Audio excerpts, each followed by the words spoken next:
अस्सलाम वालेकुम। वालेकुम अस्सलाम। सुनाए मैं ठीक ठाक हैं। अल्हम्दुलिल्लाह। आप कैसे हैं? खैरियत से? करम जी।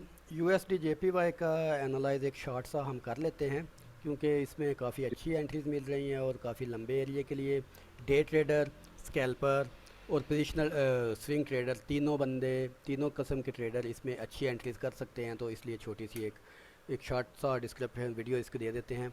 जैसा कि हमको पहले पता है कि यूएसडी जेपीवाई का जो जी मार्केट स्ट्रक्चर है वो बुलिश है, और टारगेट जी एरिया मार्केट स्ट्रक्चर के अकॉर्डिंग इस वक्त 142 के लगभग है कहीं पर। ठीक है। जी मूव भी इसका सुपर बुलिश जा रहा है बार बार हर ये मंथली चार्ट है, और हम देख रहे हैं कि हर मंथ इसका अपर लेवल पे ही पिछले हायर को ब्रेक करता हुआ ऊपर का ऊपर ही जा रहा है। और ये मूव जी कहाँ तक कंटिन्यू रह सकती है? ये 142 लेवल तक कंटिन्यू रह सकती है, जो कि अब बहुत ज़्यादा दूर नहीं है। तो हम जी 124 लेवल को अपना टारगेट मानते हुए as a swing trader, as a day trader और एज अ स्कैल्पर हम सिर्फ बाय की एंट्रियां ही लेंगे। ठीक है। जी और इस दौरान अगर कोई भी रेसिस्टेंस आती है 124 142 के नीचे नीचे, तो उस रेसिस्टेंस को हम रिस्पेक्ट नहीं देंगे। हाँ, सपोर्ट्स को हम रिस्पेक्ट देंगे। उसके बाद जी अगर हम वापस आते हैं, ये मार्केट का ओवरव्यू देखने के बाद हम अपने एंट्री टाइम फ्रेम में आते हैं। तो एंट्री टाइम फ्रेम हमारा है डे वन। और डे वन में एज वी सेड कि हमने हमेशा सपोर्ट को ही इज़्ज़त देनी है। तो ये यहाँ पर एक सपोर्ट लेवल बन रहा है, और सपोर्ट लेवल के बाद ये थ्री कैंडल्स यानी कि थ्री ब्लैक वाइट सोल्जर यहाँ पर अपीयर हुए हैं। और ये तीनों जो हैं सफ़ेद फौजी, ये निशानी है कि ये अपसाइड पे मार्केट जाएगी। तो इसलिए जी हम क्या कहते हैं कि एक अपसाइड बुलिश पर्सपेक्टिव हम पहले ही बना के बैठे हुए हैं। उसके बाद हम देखते हैं कि ये अगर हम फेबोनाची लेवल इस पे लगाते हैं, तो ये फेबोनाची लेवल को भी इस प्राइस मूवमेंट ने बहुत अच्छे से रिस्पेक्ट किया है, और 50 लेवल पे सपोर्ट बना के ऊपर की तरफ जा रहा है।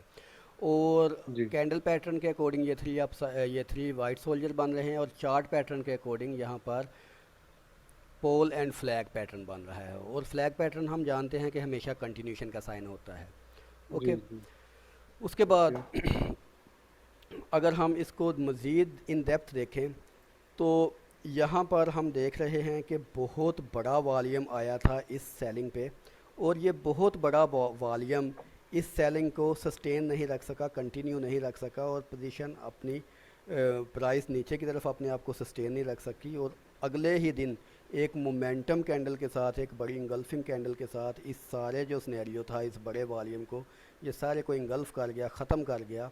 तो ट्रेंड ने जी ये बता दिया कि मैं ऊपर की तरफ ज़्यादा इंटैक्ट हूँ, मैं ऊपर की तरफ जा रहा हूँ। ठीक है। तो ट्रेंड ये भी साइन ऊपर की तरफ है।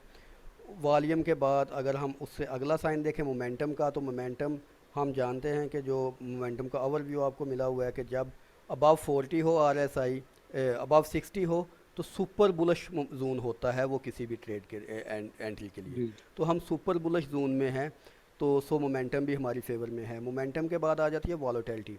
वॉलेटिलिटी ये हम बुलंजर बैंड के थ्रू करते हैं। तो वॉलेटिलिटी में ये तीन लाइंस होती हैं, और मिडल बैंड एक काम करती है सपोर्ट एंड रेसिस्टेंस का। तो यहाँ पर मिडल बैंड रिस्पेक्टेड है अभी तक अपनी सपोर्ट के साथ, और moment volatility above middle band है, सो इट मीन ये भी बुलिश है। मोमेंटम के बुलिश। बाद हम देखते हैं स्ट्रेंथ। तो स्ट्रेंथ को हम जब मेजर करते हैं, तो ये स्ट्रेंथ हम जानते हैं कि ये जैसा मैंने आपको सिखाया हुआ है कि ये 20 के ऊपर जब तक हो, जी ये अपनी ट्रेंडिंग मूव में ही होती है। तो ये 20 के ऊपर है और ट्रेंड हमारा बुलिश है, तो ये ट्रेंड स्ट्रेंथ भी ट्रेंडिंग मूव को रिस्पेक्ट कर रही है। ठीक है। ओके तो ओके। सेंटीमेंट इसका पहले ही काफ़ी ज़्यादा यूएस डॉलर के अगेंस्ट वीक है। सो अभी तक हमको जितने भी क्लू मिल रहे हैं वो सारे बुलिश के मिल रहे हैं, और हम अभी इसमें बुलिश साइड में ही जाएंगे। बुलिश साइड में ओके हम इसको अभी जो फाइनल हमारी इतनी डिस्कशन का कंक्लूशन है, हम एंट्री करेंगे। हम बाय साइड में एंट्री करेंगे। 136.850 हमारा एंट्री पॉइंट होगा। 135.431 हमारा स्टॉप लॉस है और 1.195 हमारा टीपी है। ये 1/6 रिस्क टू रिवार्ड की एंट्री है और ये इस लेवल को अचीव करते हुए इसको 15 दिन तक का अरसा लग सकता है। ये है हमारा ओके। USD JPY का मुकम्मल एनालिसिस। जी। ओके।